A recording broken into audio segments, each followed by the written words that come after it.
Shadowkiss Chapter 8. For the next few days, I followed Christian and without incident, and as I did, I found myself growing more and more impatient.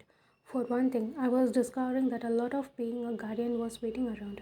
I could always know that, but the reality was harder than I realized. Guardians were absolutely essential for when Strigoi decided to attack, but those Strigoi attacks, they were generally rare. Time could pass. Years could pass without a guardian ever having to engage in any sort of conflict, while my instructors certainly could not make us wait that long during the exercise. They, nothing less, wanted to teach us patience and how important it was not to slag just because there had been no danger in a while.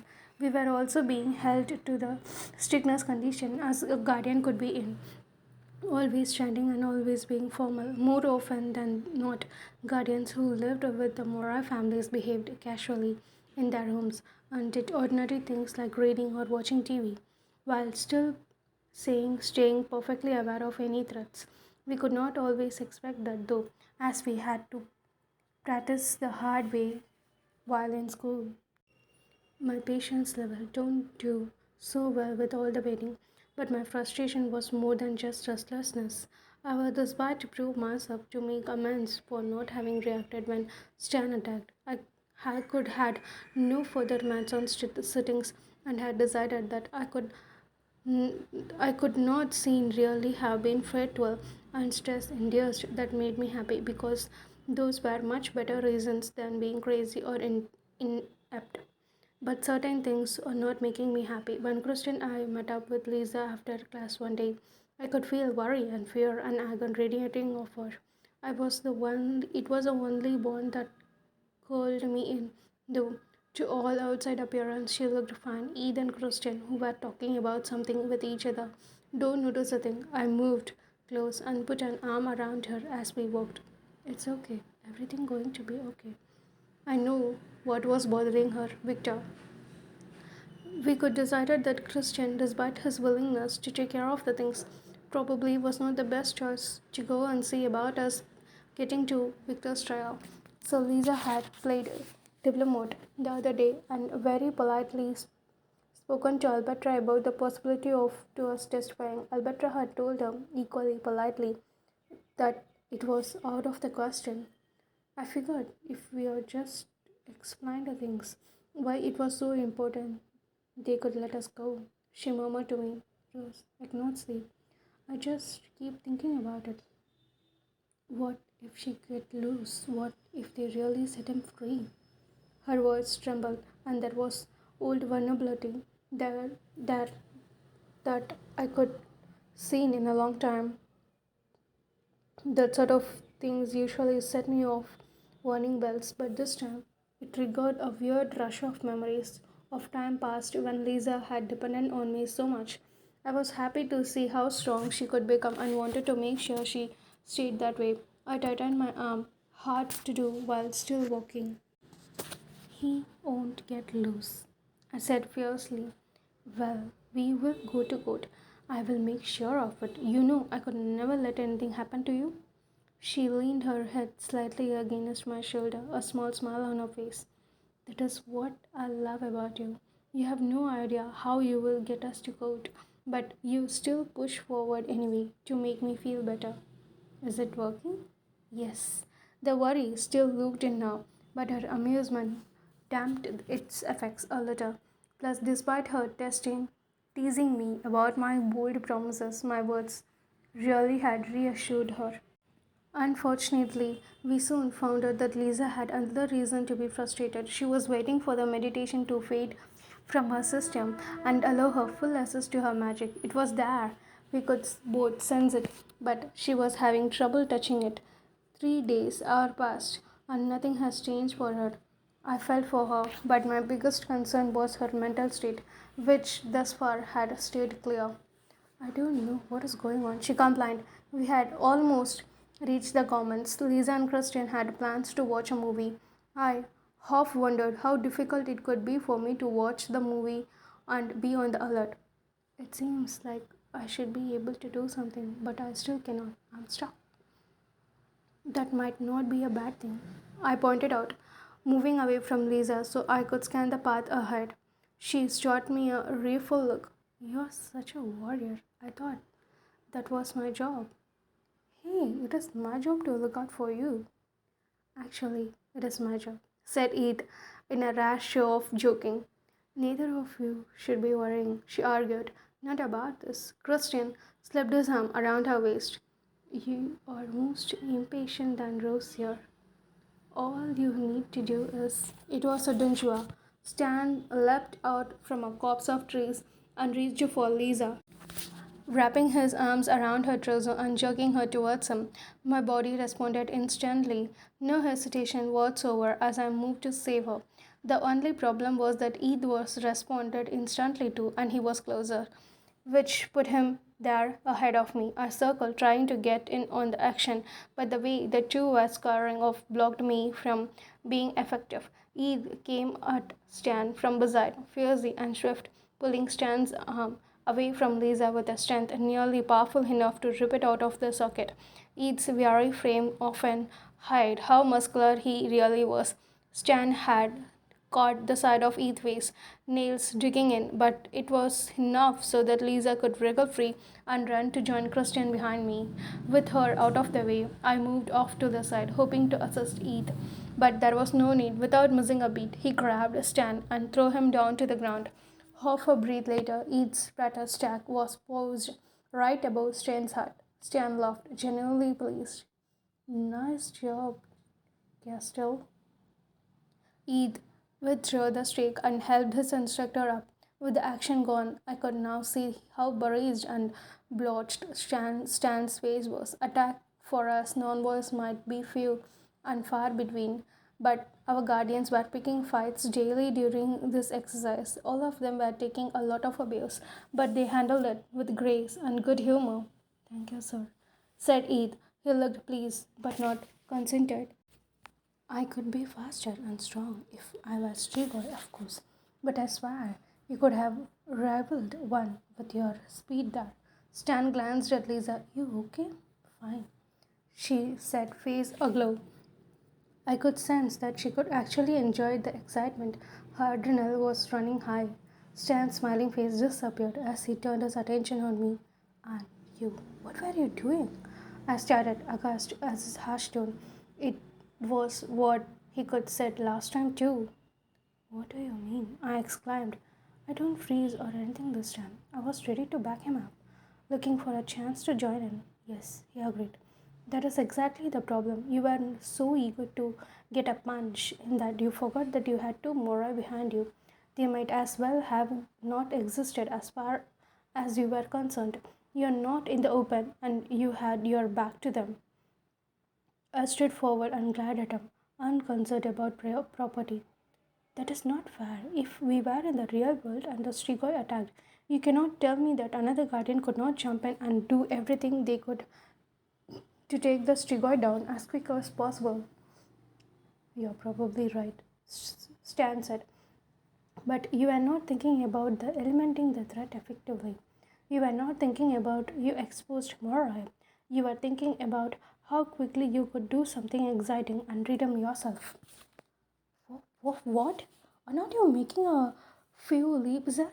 You are granting me on what you think was my motivation? How can you be sure what I'm thinking? I don't even know half the time.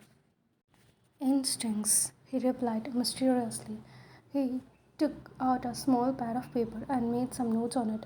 I narrowed my eyes, wishing I could see through the notepad and discern what he was writing about me. When he finished, he slipped the pad back in his coat and nodded at all of us. See you later. We watched him walk across the snow grounds towards the gym where Dampest ran. My mouth was hanging open, and I could not even get any words out at first. When did I ended up these peoples? I was getting burned again and again on stupid technicalities that had nothing to do with how I could actually perform in the real world. That was not even fair. How can he judge me on what he thinks I was thinking? Eat searched as we continued our journey towards Durham. He can think whatever he wants. He is our instructor. Yeah, but he is going to give me another bad mark. field experience is pointless if it cannot really show how we could do against Chicoy. I cannot believe this. I'm good. I'm really good. How on the earth can I be failing this? Nobody had actual answer for that, but Lisa noted uncomfortably well whether he was fair or unfair. He had one thing right. You are great, Eve. I glanced over at it and felt bad that I was letting my own drama take over away from his success. I was pissed off, really pissed off, but Stan's wrongness was my problem to deal with. Eid had performed brilliantly, and everyone prized him so much on the walk back that I could see a blush creeping over his cheeks. Or maybe that was just the cold. Regardless, I was happy for him. We settled into the longview, pleased to find no one else had climbed it and that it was warm and toasty. Each of the dorm had a few of these longviews, and all were stocked with movies, games, and lots of comfy chairs and couches. They were only available for students' use at certain times. On weekends, they were pretty much open the whole time, but on weekdays, they had limited hours, presumable to encourage us to do our homework. Eid and I ascended the room and made a plan, then took up our positions, standing against the wall. I eyed the couch. Lisa and Christian were sprawled out upon the considerably envy. I thought the movie could distract me from being an alert, but actually it was my own crunching feeling that kept my mind spinning. I could not believe Stan had said what he had said. He could even admitted that in on the heat of battle, any guardian who could be trying to get into the fight. His argument about me having ulterior, glory-seeking motives was abused. I wondered if I was in serious danger of failing this field experience. Surely, as long as I passed, they could not take me from Lisa after graduation. Albert Andromet had spoken like this was all just an experiment to give Visa and me new training. But suddenly, an anxious, paranoid part of me began to wonder. Eid was doing a great job of protecting her.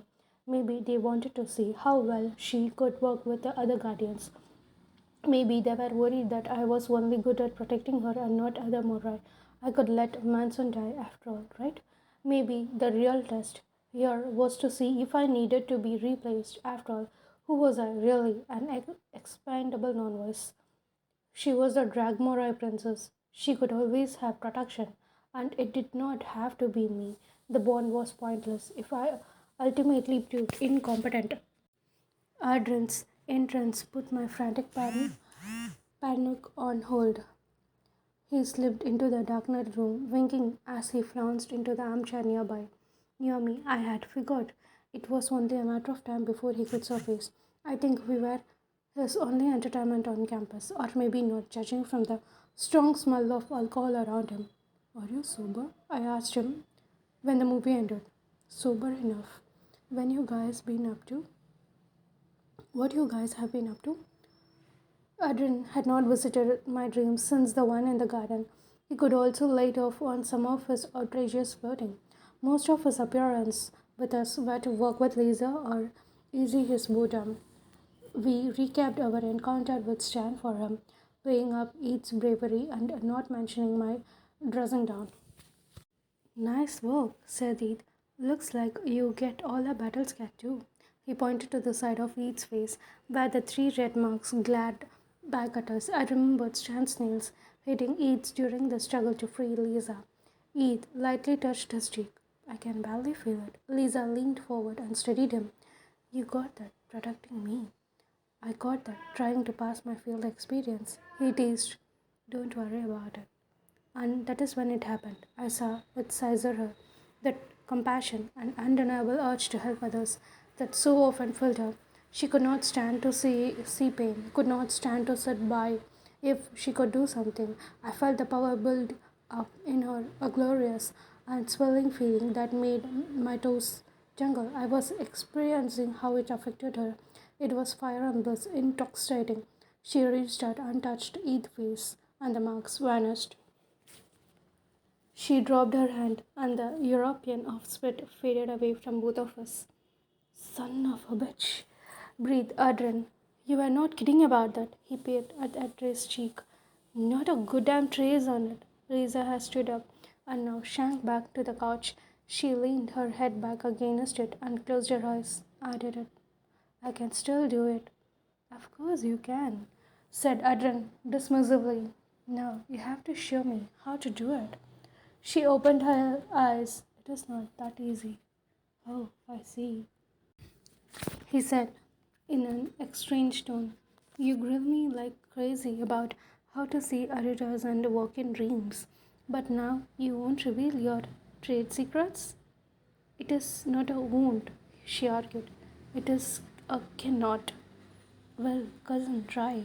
Then suddenly he ragged his nails across his hand and drew blood. Jesus Christ! I heaved. Are you incensed? Who I was kidding. Of course he was. Lisa reached out and held his hands, and just like before, she healed the skin. A lit on filter, but my mood suddenly dropped without any real cause. The two of them launched into a discussion I could not follow, using standard magic terms as well as some terms I was pretty sure they could not invented on this they could invented on the spot. Judging from Christian's face, it looked like he don't understand either, and it soon became clear that Christian and Lisa had forgotten us in their zeal over the mystery of spirit. Christian finally stood up, looking bored. Come on, Rose. If I wanted to listen to this, I could be back in class. I'm hungry. Lisa glanced up. Dinner is not for another hour and a half. Feeder, he said. I have not had mine today. He planted a kiss on Lisa's cheek and then left. I followed alongside him. It had started snowing again, and I glared at the flakes accusingly as they drifted down around us. When it had first started snowing in the early December, I have been excited now. This is the white stuff was getting pretty damned old, as it had a few nights ago, though being out in such a harsh weather diffused my mood a little. The cold air kind of snapping me out of it. With each step closer to the feeders, I felt myself coming down. A feeder was what we called humans who volunteered to be a regular source of blood for Morai.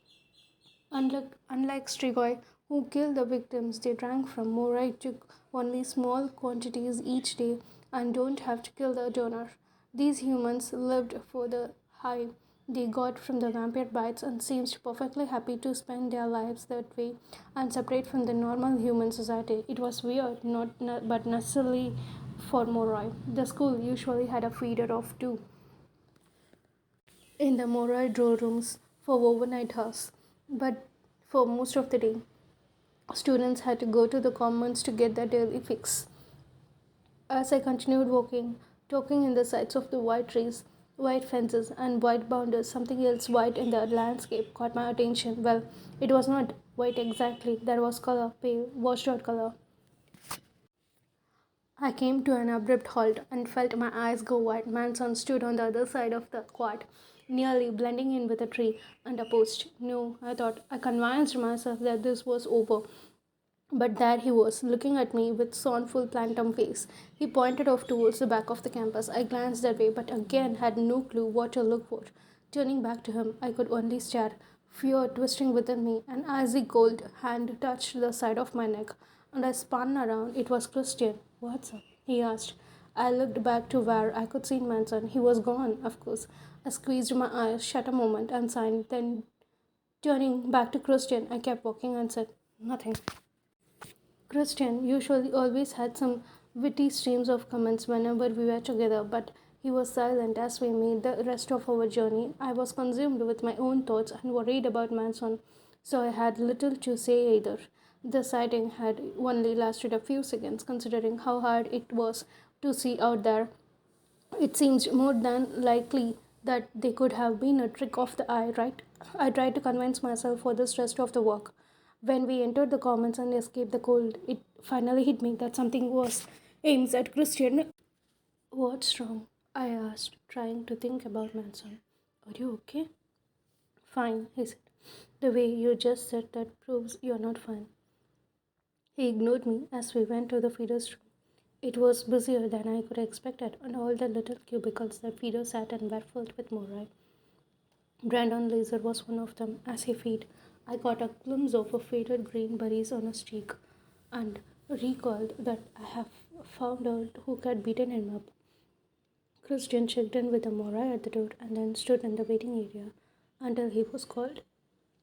I racked my brain, trying to figure out what could have caused Christian's bad mood. What is the matter? Don't you like the movie? No answer.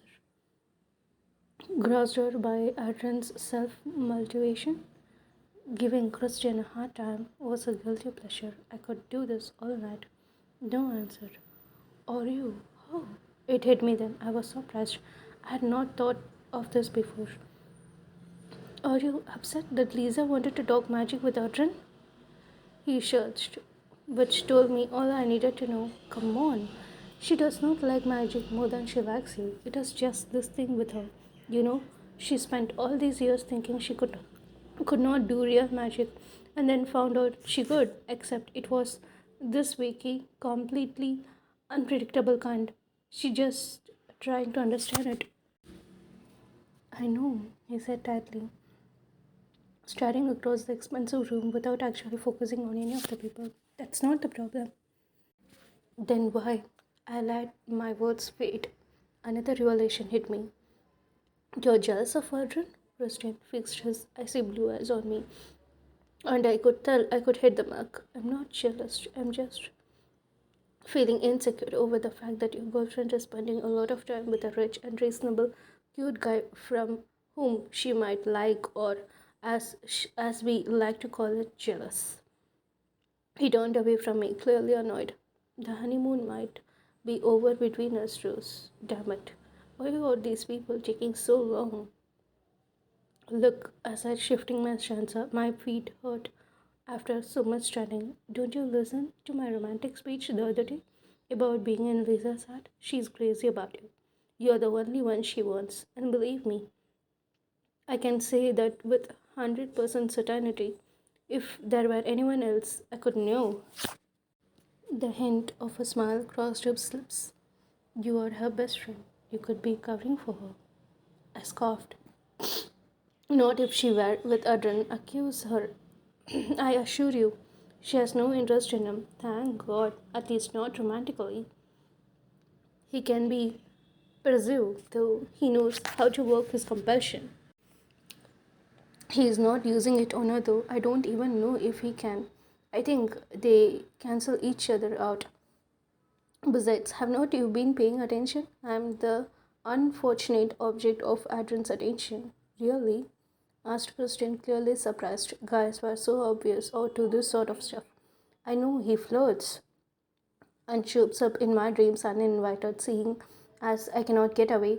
It gives him the perfect chance to torture me with his so called charm and attempt to be romantic. He turns surprised, suspicious. He shows up in Lisa's dreams too. Should not have mentioned the dreams. What had Adrian said? Those are instructional. I don't think you need to worry. People could not stare if she stood up at some party with Adrian. I said, so this is what it is really about. You think you're going to drag her down? I'm not that good at those kinds of social things, he admitted in a rarely show of vulnerability. And that I think Adrian's got a better reputation than me. Are you joking? Come on, Bruce. Drinking and smoking are not even the same like you as people thinking you are going to turn Strigoi. I saw the way everyone acted when she took me to dinners and stuff at the Strigoi Lodge. I am the liability. She is the only representative from her family. She is going to spend the rest of her life tied up with the politics, trying to get into good with people. Arjun could do that a lot more for her than I could. I resisted the urge to literally shake some sense into him. I can see where you are coming from, but there is one flaw in your outright logic. There is nothing going on with her and Adrian.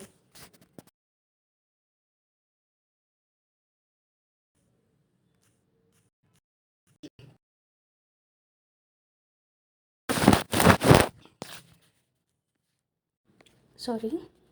He looked away, and don't say anything else. I suspected his feelings went beyond her simply being with another guy, as he could even admitted he had a whole tangle of insecurity about Lisa.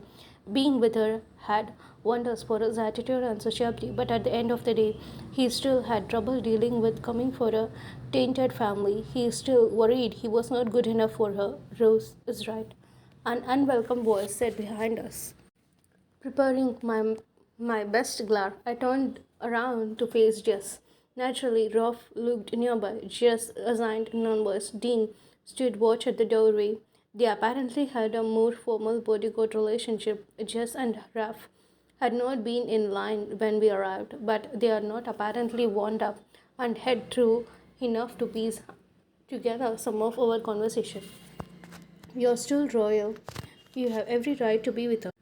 Wow, talk about a turnaround. I said, were not you guys just telling me the other day who Christian was about to turn Strigoi at any moment? I could watch your necks if I were you. He looked dangerous. Jess shudged. Hey, you said he was clean. And if anyone knows Strigoi, it is you. Besides, we are actually starting to think that rebellious Ozira nature is a good thing. I eyed him suspiciously, assuming there must be some trick here, yet he looked sincere, like he really was convinced Christian was safe. Thanks, said Christian, a slight sneer curling his lips. Now that you have entrusted me and my family, I can finally get on with my life. It is the only thing that has been holding me back. I'm serious, said Jess. The Ozira have been kind of quiet lately, but they used to be the one of the strongest families out there. They could be again, especially you. You're not afraid to do things that you are not supposed to. We like that. If you could get over your antisocial bullshit, you could make the right friend and go far. Might make you stop worrying so much about Lisa. Christian and I exchanged glances. What are you getting at? He asked. Jess smiled and cast a coveted glance around us. Some of us have been getting together. We have formed a group, a sort of way for those of us from better families to unite. Things are kind of crazy. But what with those Chicoy attacks last month and people not knowing what to do, there is also talk about making us fight and finding new ways to hand out to guardians. He said it with a sneer, and I blistered at hearing guardians described like subjects, like objects. Too many non royals are trying to take charge. What is that a problem? If there is an idea, it good. I demanded. Their idea not good. They don't know their place. Some of us have started thinking of ways to protect ourselves from that and look out for each other. I think you could like what we have learned to do. After all, we are the ones who needed to keep making decisions, not Dampiers and nobody more right. We are the allied. Join us, and there are things we could do to help you with Lisa. I could not help it. I laughed. Christian simply looked disgusted. I take back what I said earlier, he told them. This is what I could been waiting for my whole life. An invitation to join your treehouse club. Raph, Big, and Rumble took a step forward. Don't screw with us, this is serious. Christian signed. Then don't screw with me. If you really think I want to hang out with you guys and try to make things even better for Morai, who are already spoiled and selfish, then you're even stupider than I thought you were. And that was pretty stupid. Anger and embarrassment filled both Jess and Raph's face. But mercifully, Christian's name was called just then. He seemed considerably cheered as we walked across the room. Nothing like confirmation, but two assaults to make you feel better about your love life. Christian assigned feeder tonight was a woman named Eliza, who was with the oldest feeders on campus. Most of Morai preferred young donors, but Christian, being the twisted person he was, liked her because she was kind of sane. She was not old, 60s, but too many vampires and drop-ins over her life had permanently affected her. Rose, she said, turning her dazed blue eyes on me. You're not usually with Christian. Have you and Vizali had a fight? No, I said, just getting a change of scenario. Scenario, she murmured, glancing at nearby window. Mora kept a window tint to block out light, and I doubted a human could see anything. The scenario is always changing. Have you noticed that? Not our scenario, said Christian, sitting beside her. That snow's not going anywhere. Not for a few months. She signed and gave me an expected look. I was not talking about the scenario. Christian gave me an amused smile, then leaned over and sank his teeth into her neck. Her expression grew stark. all talk of scenery or whatever she meant forgotten as he drank from her. I lived around vampires so much that I don't even think about their fangs half the time.